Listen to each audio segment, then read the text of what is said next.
यस्य स्मरण मात्रेण ज्ञानम उत्पद्यते स्वयं यो एव सर्व संप्राप्य तस्मै श्री गुरुवे नमः। तस्मै श्री गुरुवे नमः।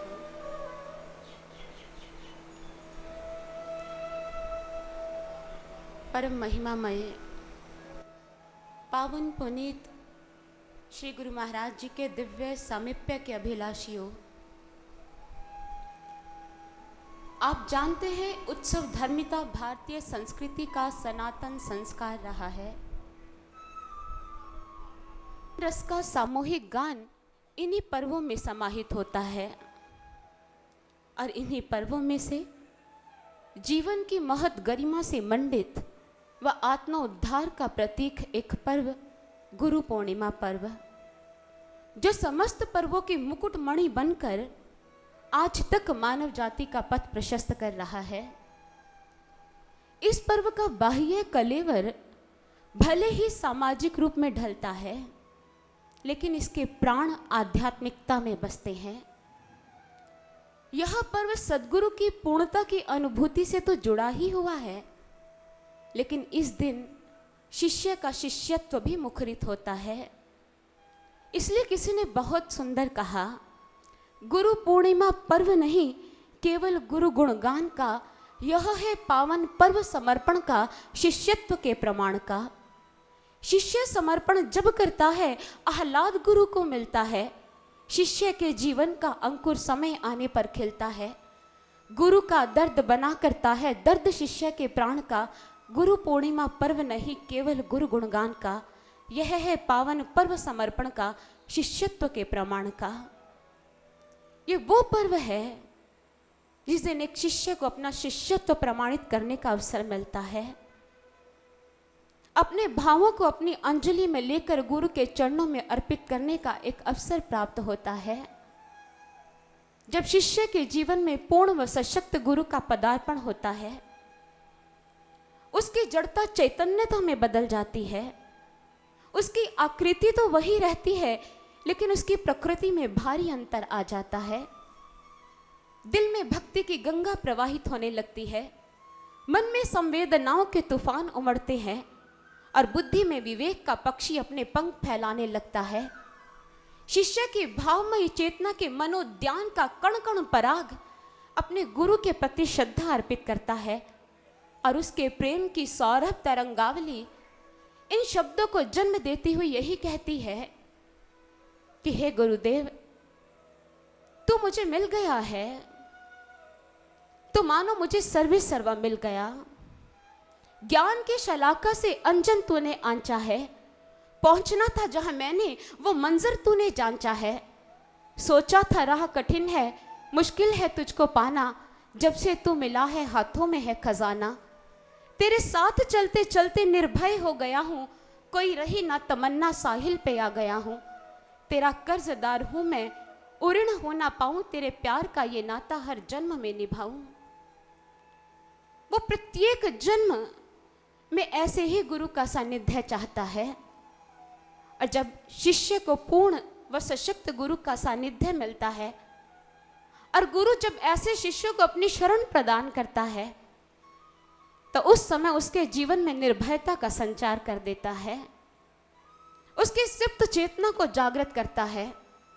सुप्त चेतना को जगाने वाला जब जीवन में आता है, जीवन में आकर वो निर्भयता पैदा करता है।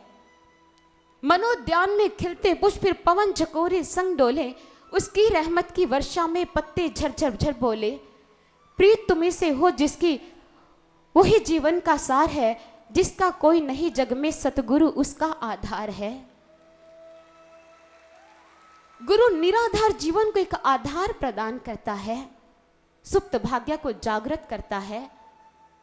एक बार काशी, जिसके जीवन का आधार उसके गुरु योगानंद जी थे, काशी ने अपने गुरुदेव से पूछा, गुरुदेव आप तो बिगड़ी बनाने वाले हो, सुप्त भाग्य को जागृत करने वाले हो, आप बताइए मेरे भाग्य में क्या लिखा है गुरुदेव।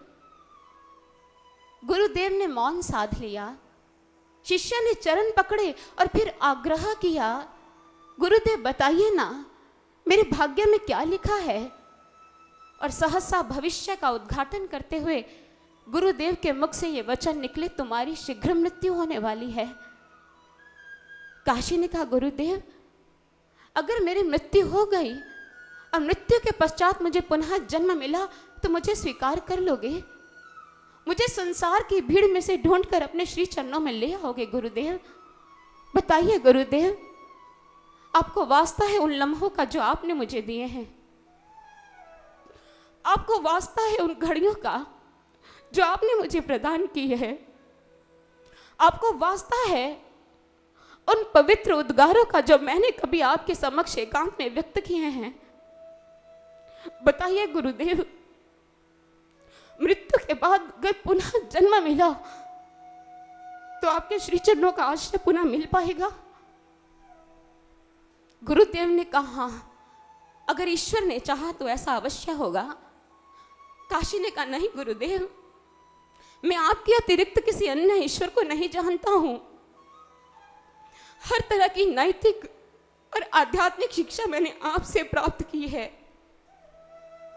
क्या आपके अतिरिक्त मैं किसी और को ईश्वर का दर्जा दे सकता हूं? गुरुदेव, मुझे आपकी करुणा पर विश्वास है। आप दया के सागर हो और जानता हूं कि संसार रूपी अरण्य में मुझे आप भटकने नहीं दोगे। अपने काशी को ढूंढकर अपने श्री चरणों में अवश्य ले आएंगे। गुरुदेव ने शिष्य की प्रार्थना को स्वीकार किया और गर्मी की छुट्टियों में घर न जाने का आदेश दे किसी जरूरी कार्य से बाहर चले गए। लेकिन गुरु की इच्छा के विरुद्ध और काशी की इच्छा के विरुद्ध उसके पिता उसे जबरदस्ती घर ले गए। घर जाते ही काशी मृत्यु को प्राप्त हो गया। गुरुदेव जब वापस आश्रम में लौटे, काशी को वहां ना पाकर और यह समाचार जानकर कि मेरे काशी को उसके पिता बलपूर्वक ले गए, हृदय संतप्त हो गया। गुरुदेव के चरण चल पड़े कोलकाता की तरफ जहां काशी का निवास है। जैसे ही गुरुदेव वहां पहुंचे तो उस समय काशी के पिता व अन्य संबंधियों को सूतक वस्त्रों में देखकर गुरुदेव जान गए कि मेरा काशी मुझसे छीन लिया गया है। योगानंद जी काशी के पिता के समक्ष गए और कहने लगे, छीन लिया तुमने मुझसे मेरा काशी? अपनी आज्ञा के बंधन में बांधकर मैं अपने काशी के जिस दुर्घटना को टालना चाहता था, तुम्हारी हठ धर्मिता ने उसी कर्म को उपस्थित कर दिया है। तुमने अच्छा नहीं किया। संसार में लिप्त यह मानव समाज एक गुरु की भावना को क्या समझ पाएगा? जिस बच्चे को मैंने अपने हृदय में स्थान दिया, जिस बच्चे को मैंने आखिरी समय अपनी गोद देने का अवसर दिया था, तूने उस अवसर से मुझे छीन लिया है। नम नेत्रों से गुरुदेव वापिस अपने आश्रम में आए। सचमुच ये संसार की स्थिति है। गुरुदेव की कृपामयी रश्मियों को बहुत कम लोग आत्मसात कर पाते हैं। कहते हैं कि एक बार अवतारी बाबा, जिनके कुछ शिष्य यज्ञ होम के लिए जल रही अग्नि की ज्वालाओं को घेर कर बैठे थे, उस समय अवतारी बाबा जी वहां पर आए और एक जलती हुई लकड़ी उठाई और अपने शिष्य के कंधे पर दे दी। इस दृश्य का अवेक्षण लाहड़ी महाशय जी ने किया और कहा, गुरुदेव ये तो क्रूरता है। इस शिष्य ने आपका क्या बिगाड़ा था कि आप आए और जलती लकड़ी उठाई और शिष्य के कंधे पर दे दी? गुरुदेव ने एक ही बात कही, अपने गत कर्मों के फलस्वरूप ये चिता की ज्वालाओं में, अग्नि की ज्वालाओं में जलकर भस्म हो जाता तो तुम्हें क्या ज्यादा अच्छा लगता? अपने पुत्र को आग में जलता हुआ देखकर मुझे कितनी पीड़ा होती, तुमने इस बात का अंदाजा नहीं लगाया है। मैंने तो इसे भयानक मृत्यु से मुक्त किया है, तुम मेरी भावना को नहीं समझ पाए। बताओ, पल पल अपना विदीर्ण होता मन मैं किसको दिखाऊं? अरे तुम लोगों को मां की तरह अपने गर्भ में धारण कर चुका हूं। तुम्हारी विकट परिस्थितियों की पीड़ा को मां की तरह, प्रसव पीड़ा की तरह मैंने सहन किया है, और प्रतिकार में तुम मुझसे प्रश्न पूछते हो कि मैंने क्यों किया? जाओ पुत्र, जाओ जाओ, अपनी साधना कर्म में संलग्न हो जाओ। और पुत्र तुम भी जाओ, मैंने तुम्हें भयानक मृत्यु के पास से मुक्त किया है। लेकिन इधर अवतारी बाबा जी ने तो अपने शिष्य को मृत्यु के पास से मुक्त कर दिया, लेकिन योगानंद जी जिस भयानक कर्म से अपने शिष्य को बचाना चाहते थे, पिता की हठ धर्मिता ने उसी कर्म को उसके जीवन में ला दिया। अब इंतजार है उस लम्हे का जब वो अपने काशी को ढूंढकर दोबारा ले आए। काशी ने उचित समय पर मां के गर्भ में स्थान पाया और मां के गर्भ में बैठकर काशी अपने गुरुदेव को पुकारा है कि गुरुदेव देखो, आपका ये शिष्य पुनः जन्म धारण कर इस धरती पर आ रहा है। गुरुदेव मुझे अपना लेना, संसार की माया मुझे लिप्त ना कर पाए। तुम्हारा प्यार चाहिए गुरुदेव, बस तुम्हारा प्यार चाहिए। मां के गर्भ में शिष्य अपने गुरु को पुकार रहा और गुरु तक आवाज ना पहुंची, ये हो ही नहीं सकता। योगानंद जी गलियों में से गुजर रहे थे कि उन्हें एक ध्वनि सुनाई दी कि गुरुदेव, मेरी मां ने मुझे गर्भ में धारण किया है, आप मुझे अपने गर्भ में कब धारण करेंगे? अब तो आ जाइए गुरुदेव, अब तो आ जाइए। ध्वनि के उद्गम स्रोत की तरफ योगानंद जी के कदम बढ़े चले जा रहे हैं। एक तरफ पुकार है, दूसरी तरफ इंतजार है। शिष्य पुकार रहा है अपने गुरु को और गुरु को इंतजार है अपने काशी का कि कब वो मेरे पास वापस लौट आए। ध्वनि के उद्गम स्रोत की ओर बढ़ते हुए पहुंच गए एक घर में और जाकर उस दंपत्ति को यही कहा कि क्या आपके घर में कोई संतान होने वाली है? उन्होंने कहा जी, लेकिन आप कौन हैं? आप कैसे जानते हैं ये सब कुछ? उन्होंने कहा कि आपके लिए इतना ही जानना जरूरी है कि आपके घर में जो भी संतान जन्म लेगी वो कोई और नहीं, मेरा काशी है, और उसके जन्म होते ही मैं अपने काशी को देखने अवश्य आऊंगा। ये मेरा वो काशी होगा जो आध्यात्मिक प्रवृत्ति से संपन्न होगा। और इस तरह जब काशी का जन्म हुआ, गुरुदेव स्वयं अपने पावन कदमों से चलकर काशी को अपने दिव्य मूर्ति के दर्शन कराने उसके घर पहुंच गए। गुरु तो हर जन्म में अपने वचन को पूरा करता है। गुरु हर जन्म में उस इकरार पर पूरा उतरता है, लेकिन हम ही अपने दिए हुए इकरार को भूल जाते हैं।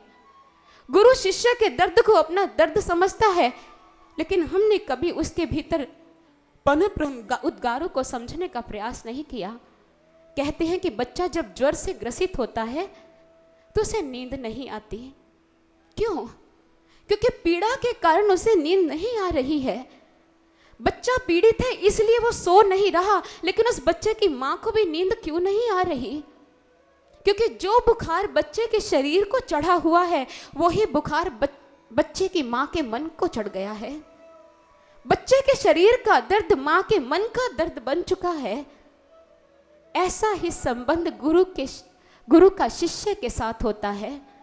शिष्य के दर्द को अपने हृदय में वो आत्मसात करता है, उसके उत्थान के लिए दिन रात जागता है, समाज के कल्याण के लिए दिन रात प्रयास करता है और आत्मोत्थान के लिए उनका पथ प्रशस्त करता है। और इस तरह गुरु जब अपना वचन पूरा करता है तो साथ ही साथ हमें अपने अवगुण के प्रति भी एक संकेत मिलता है कि अगर तूने मेरे साथ वचन किया था, मैंने पूरा किया, तो तुमने भी तो मेरे साथ कोई इकरार किया होगा। आज हम इस प्रांगण में गुरु महाराज जी के सानिध्य में उनके समक्ष बैठे हैं। कहां कहां से गुरु महाराज जी हमें ढूंढ कर लाए होंगे। उन्होंने अपना वचन पूरा किया है, अपने परिवार में आपको स्थान दिया है, लेकिन याद करो तुम्हारा उनके प्रति इकरार क्या था। भगवान श्री राम वन में विचरण कर रहे हैं, मां श्री सीता जी की खोज की लीला कर रहे हैं। श्री हनुमान जी से उनकी भेंट होती है। हनुमान जी ब्राह्मण वेश में उनके समक्ष उपस्थित हुए। श्री लखन जी से पूछते हैं, को तुम श्यामल गौर शरीरा, तुम कौन हो? एक गौर वर्ण है, एक श्यामल वर्ण है, तुम कौन हो? प्रभु अपना परिचय देते हैं। प्रभु का परिचय प्राप्त करते ही हनुमान फूट फूट कर रोने लगते हैं। कितना कपटी हूं प्रभु मैं, कितना कपट है मेरी भक्ति में। बचपन से लेकर अब तक जिसका नाम स्मरण करता रहा, आज वो मेरे सामने है और मैं उसे पहचान भी नहीं पाया।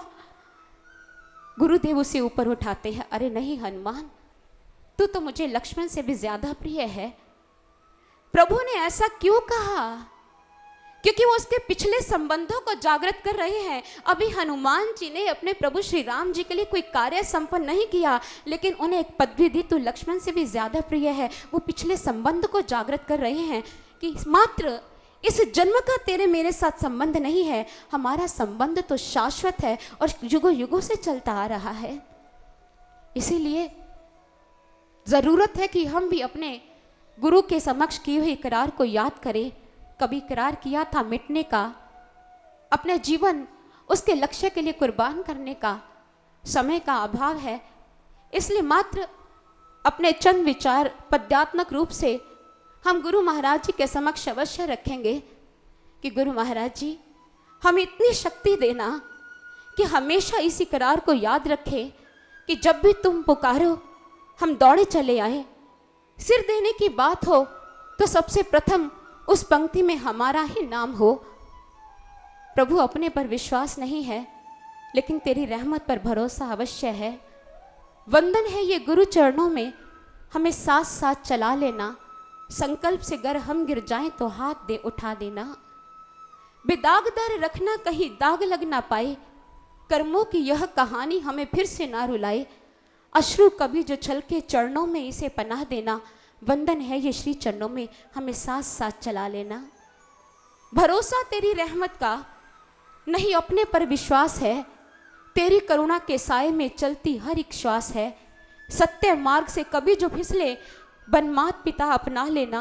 वंदन है ये श्री चरणों में, हमें साथ साथ चला लेना। निशब्द जीवन में तूने शब्द भर दिए हैं, मन की वीणा की तार पर सुर सरगम के जड़ दिए हैं, पर ताल लय के साथ तुम इस पर गीत बना देना। वंदन है ये श्री चरणों में, हमें साथ साथ चला लेना, हमें साथ साथ चला लेना। और इसी के साथ मैं अपने विचारों को यहीं पर विराम देती हूँ।